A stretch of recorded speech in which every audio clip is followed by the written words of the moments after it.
Praise the Lord, everyone. Today we'll start with Genesis 32.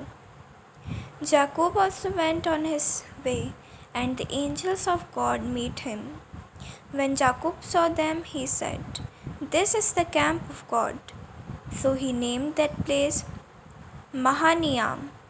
Jacob sent messengers ahead of him to his brother Esau in the land of Seir, the country of Edom. He instructed them,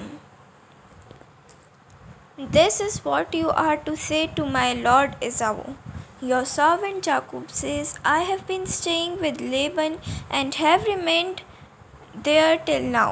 I have cattle and donkeys, sheep and goats, male and female servants. Now I am sending this message to my lord that I may find favor in your eyes." When the messengers returned to Jacob, they said, "We went to your brother Esau, and now he is coming to meet you, and 400 men are with him." In great fear and distress, Jacob divided the people who were with him into two groups, and the flocks and the herds and camels as well. He thought, if Esau comes and attacks one group, the group that is left may escape. Then Jacob prayed, "O God of my father Abraham, God of my father Isaac, Lord, you said to me, 'Go back to your country and your relatives, and I will make you prosper.' I am unworthy of all the kindness and faithfulness you have shown your servant. I had only my staff when I crossed this Jordan, but now I have become two camps. Save me, I pray, from the hand of my brother Esau, for I am afraid he will come and attack me and also the mothers with their children.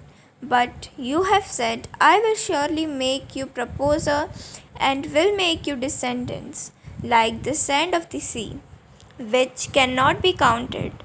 He spent the night there, and from that he had with him, he selected a gift for his brother Esau: 200 female goats and 20 male goats, 200 ewes and 20 rams, 30 females and with their young, 40 cows and 10 bulls, and 20 female donkeys and 10 male donkeys.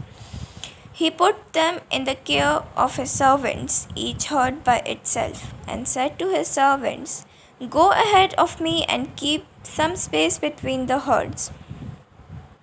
He instructed the one in the lead, "When my brother Esau meets you and asks, 'Who do you belong to, and where are you doing, and who owns all these animals in front of you?' then you are to say, 'They belong to your servant Jacob. They are a gift sent to my lord Esau, and he is coming behind us.'" He also instructed the second, the third, and all the others who followed the herds, "You are to say that same thing to Esau when you meet him, and be sure to say, 'Your servant Jacob is coming behind us.'" For he thought, "I will pacify him with these gifts I am sending on ahead. Later, when I see him, perhaps he will receive me." So Jacob's gift went on ahead of him, but he himself spent the night in the camp. The night Jacob got up and took his 2 wives, his 2 female servants, and his 11 sons, and crossed the ford of the Jabbok. After he had sent them across the stream, he sent over all his possessions. So Jacob was left alone, and a man wrestled with them till daybreak. When the man saw that he could not overpower him, he touched the socket of Jacob's hip, so that his hip was virgin, and he wrestled with the man. Then the man said, "Let me go, for it is daybreak." But Jacob replied, "I will not let you go unless you bless me."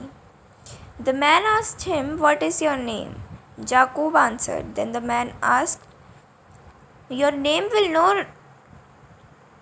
longer be Jacob but Israel, because you have struggled with God and with humans and have overcome. Amen. God bless you all.